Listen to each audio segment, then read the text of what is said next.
दोस्तों, किसानों के आंदोलन के बीच केंद्र की मोदी सरकार ने लागू कर दिए कृषि कानून। कृषि कानून का दिखा असर, मंडियों की आमदनी हुई खत्म, खबर से भारी बवाल। चोरी छुपे किसानों को धोखा देकर सरकार कानून को कर रही लागू। गोदी मीडिया ने छुपा दी है खबर। अगर आप भी किसानों का समर्थन करते हैं तो लाइक कीजिए इस वीडियो को और चैनल को सब्सक्राइब करने के बाद घंटी बजाना बिल्कुल ना भूलें। दरअसल एक तरफ जहाँ किसान पिछले 9 महीने से अपना घर छोड़कर दिल्ली की सड़कों पर अपने अधिकार के लिए बैठे हुए कृषि कानूनों को रद्द करने की मांग कर रहे हैं, लेकिन मोदी सरकार न ही किसानों को सुन रही है और न ही किसानों की मांगों को पूरा कर रही है, बल्कि केंद्र की मोदी सरकार किसानों को गुमराह कर चोरी छुपे कृषि कानून को लागू कर रही है। मोदी सरकार ने कृषि कानूनों को लागू करना शुरू कर दिया है, जिसका सबूत ये खबर है। आप इस खबर पर नजर डालिए। नए कृषि कानूनों का देखा असर, 49 मंडियों की आमदनी हुई 0। यानी इस खबर के मुताबिक कहीं न कहीं कृषि कानूनों को लागू करना शुरू कर दिया है और अब इसका असर भी देखने को मिल रहा है। कृषि कानून की वजह से मंडियों की आमदनी पूरी तरह से खत्म होती जा रही है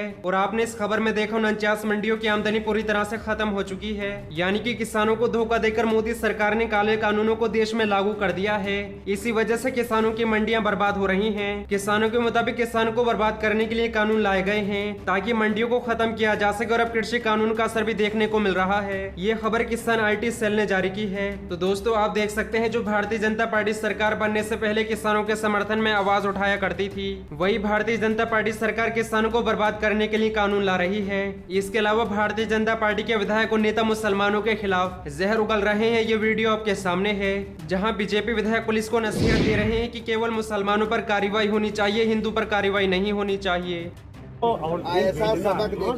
ऐसा सबक देना है कि मतलब कि आइंदा हमारे यहाँ देखिए, इस पे जो गैंगस्टर लगता है जी जी मुकदमा आपने अभी तक दर्ज नहीं किया। मुकदमा जो नाम दिए जा रहे हैं, जो पेशेवर लोग ये बता रहे हैं, उसमें 2 लोग गांव के छोटे बच्चों का इन लोगों ने हेल्प में लिया है, उनका नहीं करना।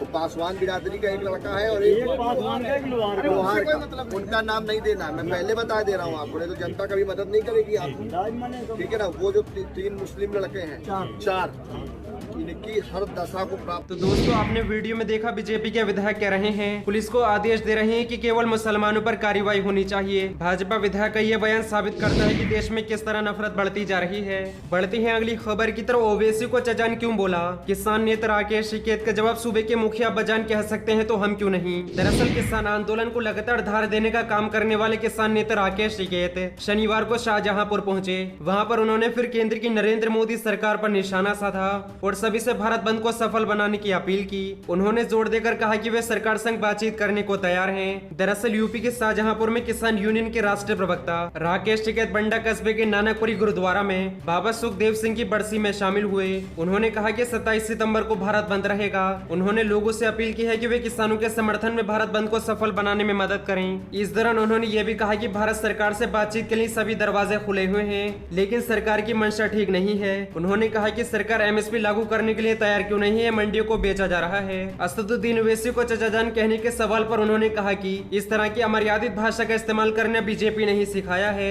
जब सूबे के मुखिया बजान कैसे शब्दों का इस्तेमाल कर सकते हैं, तो उन्होंने अगर चाचाजान कहा तो कुछ गलत नहीं। वैसे इससे पहले भी राकेश टिकैत ने अपने बयान को सही बताया था। उन्होंने यही कहा था कि यूपी में सभी का स्वागत होना चाहिए और उन्होंने चाचाजान बोल भी यही करने की कोशिश की थी।